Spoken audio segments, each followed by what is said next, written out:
And one particular crop, almond in the US and now in Australia, is transforming the world of beekeeping and of bees. What has happened is that something serendipitous came along that people found out, that doctors found out that almonds are good for you, a confection but it's good for you. The almond board got a very aggressive promotion going on for almonds. They actually, I just heard recently, send out sales reps to cardiologists at hospitals to promote the heart benefits of almonds. In a very good promotion of almonds, and it's legitimate promotion because they are a healthy food.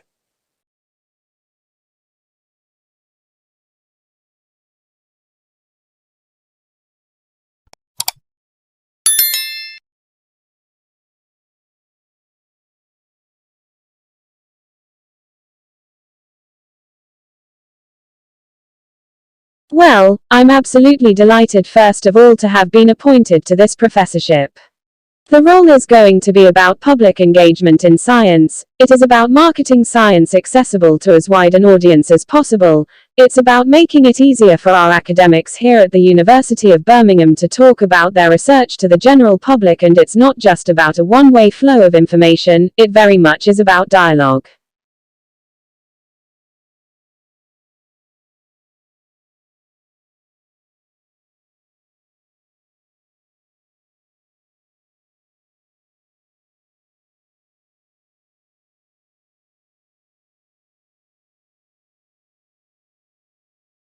My current research at the moment is really quite broad. I work at the interface between the arts and humanities, particularly archaeology, but trying to find questions which are difficult to answer unless you start integrating computing and visualization, so really I work in this boundary between trying to understand cultural questions about the past. But those sorts of questions that you can't address unless you start reconstructing, start modeling and visualizing past landscapes, objects and movement of people.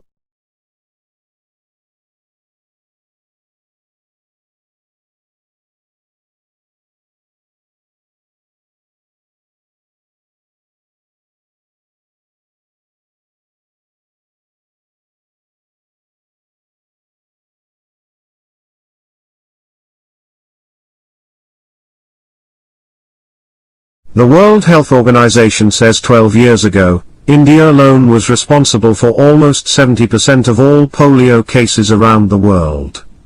It calls India's success against polio one of the most significant achievements in public health.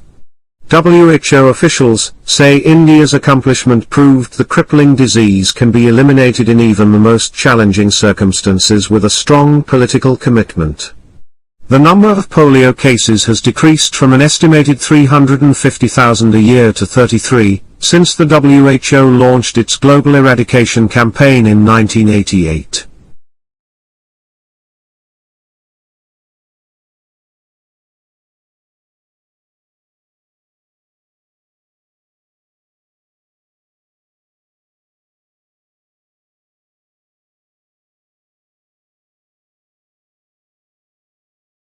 This waited Monday for the results of an election called a return to democratic rule, but which has been widely criticized as an exercise designed by Prime Minister Prayut Chan-o-cha to entrench his military's stranglehold on power. Preliminary official results released late Sunday showed that with 93% of ballots counted, the military-backed Phalang Pracharat Party was in the lead with about 7.6 million votes. That's short of what would be needed for a majority in parliament.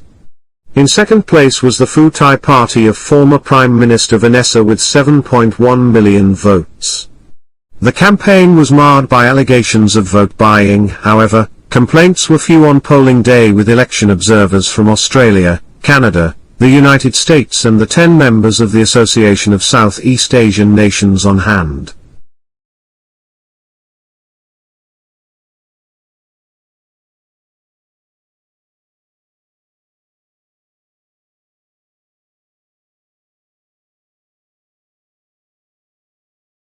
Millions of people in North Korea are short of food. Perpetually hungry children, pregnant and nursing mothers are suffering the most. The World Food Programme reports South Korea's landmark donation, the biggest in more than a decade, will help ease the nutritional crisis faced by 2 million of this particularly vulnerable group of people. Under an agreement worked out by WFP between both countries, South Korea will donate 50,000 metric tons of rice and $4.5 million in cash for food needs in North Korea.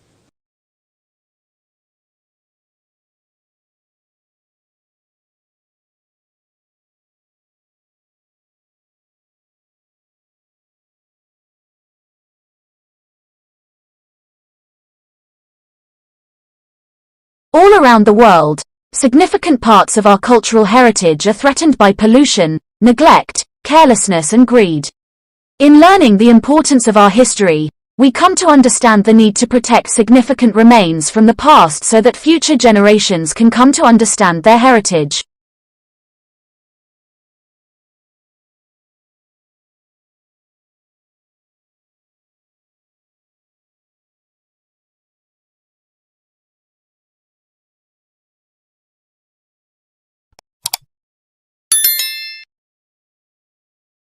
Dogs are not just man's best friend.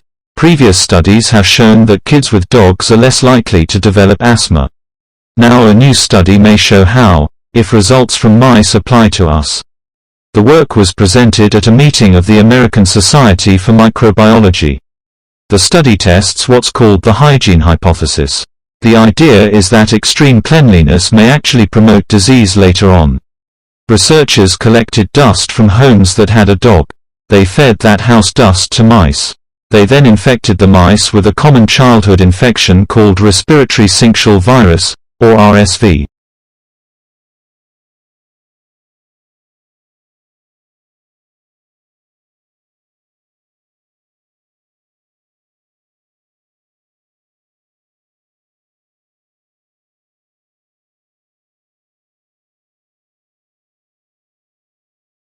Heavy rains are expected to fall in a few weeks. 8 agencies are racing to shore up flimsy shelters and stabilize shaky terrain before the monsoon season begins. The UN Refugee Agency, UNHCR, says the work ahead is monumental, but preparations are off to a better start this year than last. 8 agencies last year had to deal with the massive influx of more than 740,000 Rohingya refugees fleeing violence and persecution in Myanmar. They arrived over a period of a few months, straining local resources and requiring vast amounts of humanitarian assistance.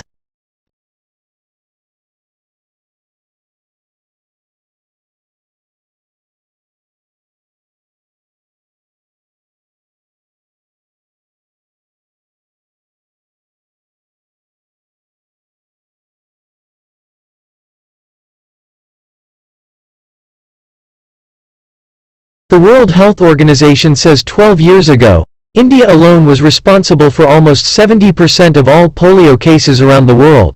It calls India's success against polio one of the most significant achievements in public health. WHO officials say India's accomplishment proved the crippling disease can be eliminated in even the most challenging circumstances with a strong political commitment.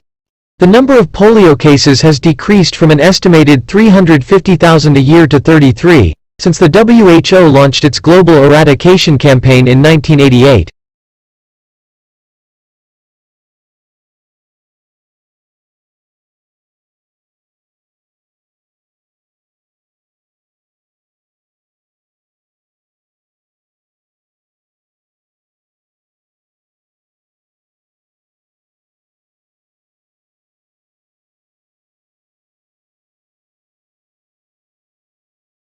A waterproof drone is being used by Australian scientists to collect the highly treasured nasal mucus of migrating whales.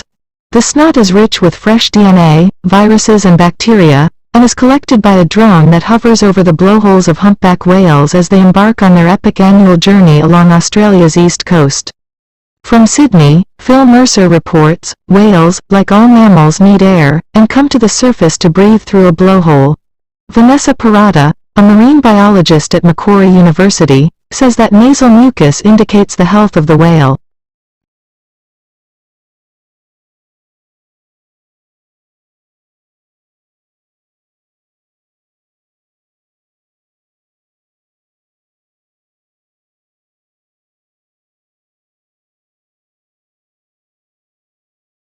Life in the UK 2012 provides a unique overview of well-being in the UK today. The report is the first snapshot of life in the UK to be delivered by the Measuring National Wellbeing Programme and will be updated and published annually. Well-being is discussed in terms of the economy, people and the environment. Information such as the unemployment rate or number of crimes against the person are presented alongside data on people's thoughts and feelings, for example, satisfaction with our jobs or leisure time and fear of crime. Together, a richer picture on how society is doing is provided.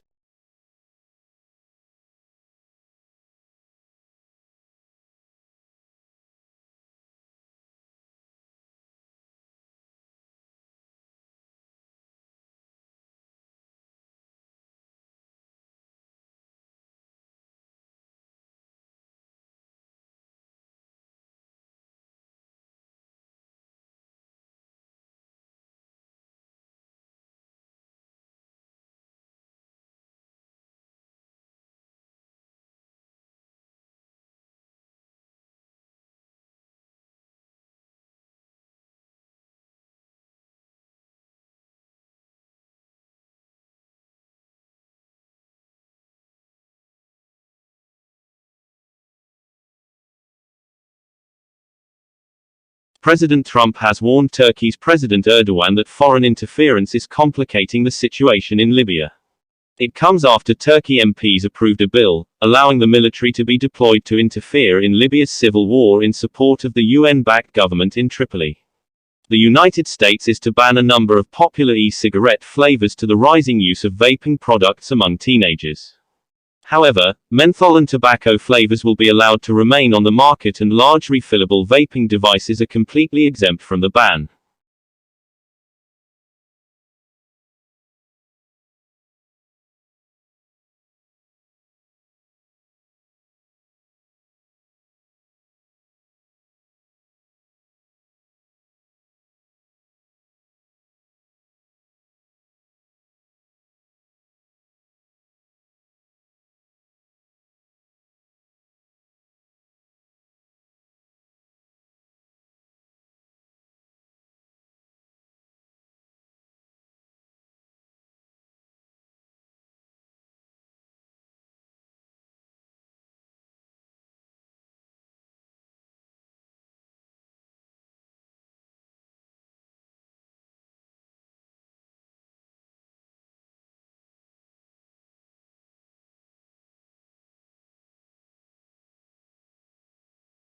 The Democratic Republic of the Congo will hold an election in December, hopefully leading to a peaceful democratic transfer of power for the first time in the country's history.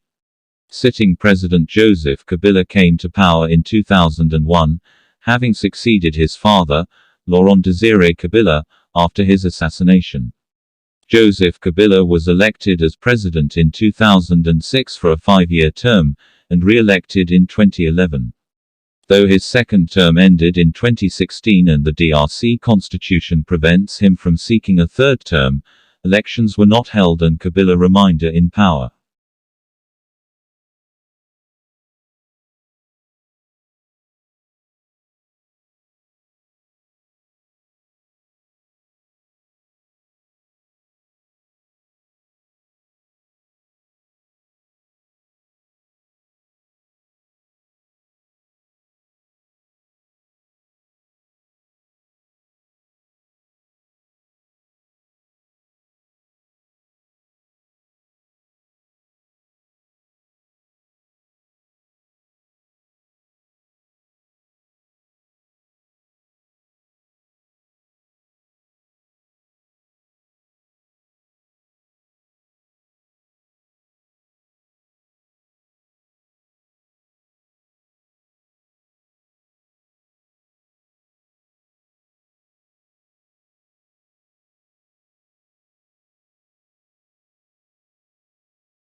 Might sound obvious that if you want to improve a robot's software, you should improve its software.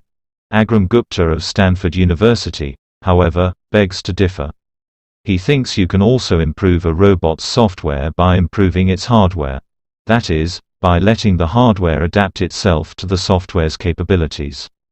As they describe in Nature Communications, he and his colleagues have devised a way of testing this idea. In doing so, they have brought to robotics the principles of evolution by natural selection. They also cast the spotlight on an evolutionary idea that dates from the 1890s, but which has hitherto proved hard to demonstrate.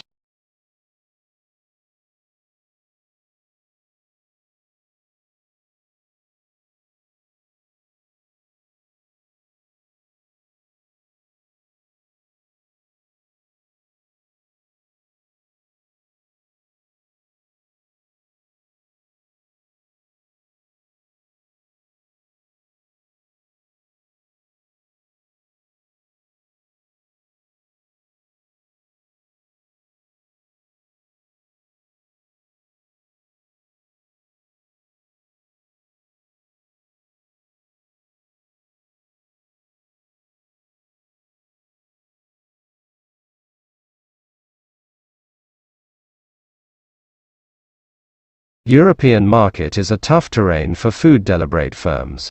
Delivery Hero has had a good traditional in the past couple of years. In August 2020 it ascended to the DAX, the stock market index of Germany's most unvaluable listed firms. It is present in 50 countries on 4 continents. Revenue for the third quarter was €1.8 billion, $2 billion, a jump of 89% compared with the same period in 2020. We grew 100% before Corona, 100% during Corona, and we will grow 100% after Corona, says Niklas Ostberg, the Berlin-based firm's Swedish chief executive. By number of orders, Delivery Hero is more than twice as big as DoorDash, its large American rival.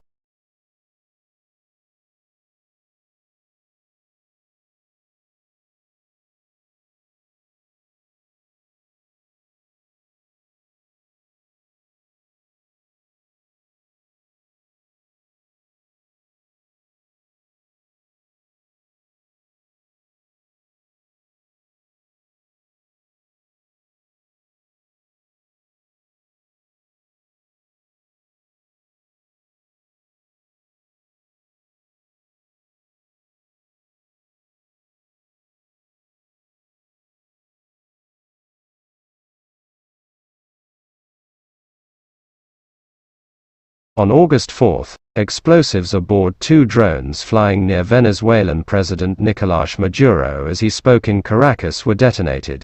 7 people were injured. Maduro has used the incident as a pretext to crack down on Venezuela's opposition by unleashing the regime's secret police.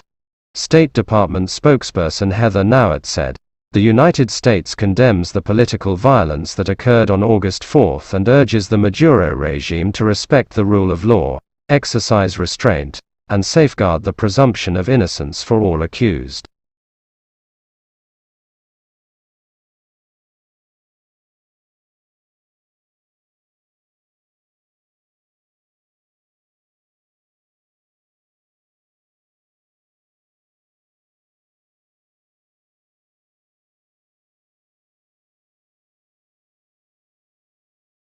High staff churn is here to stay. Retention strategies require a rethink. In the not-so-distant past, bosses did not have to worry as much about their workforces. Newcomers could absorb the corporate culture osmotically. Workers' families were invisible, not constantly interrupting Zoom calls. Employees had a job, not a voice. Now firms have to be intentional. Management speak for thinking. About everything from the point of the office to how staff communicate with each other. Retention is the latest area to require attention. The spike in staff departures known as the Great Resignation is centered on America. A record 3% of the workforce there quit their jobs in September.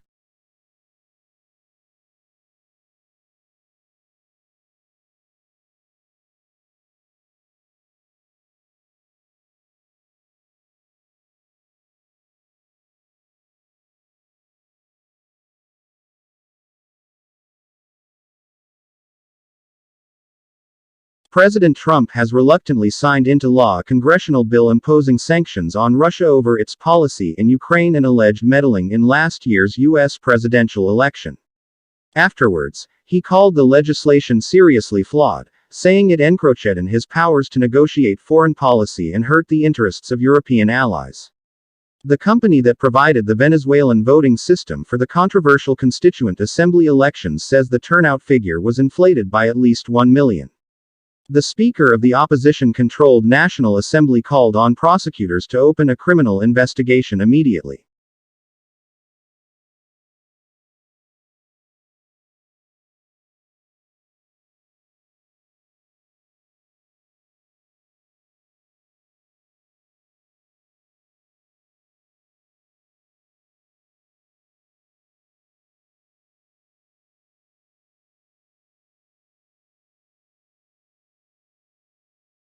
Executive Vice President of the U.S. government's Overseas Private Investment Corporation, OPIC, David Bohigian and other U.S. government officials traveled to Armenia, Azerbaijan, and Georgia in August to promote U.S. investment in those countries. OPIC is the U.S. government's development finance institution. It mobilizes private capital to help address critical development challenges and in doing so, advances U.S. foreign policy and national security priorities. On August 14, the U.S. delegation met with Armenian Minister of Economic Development and Investments Artsvik Manasian.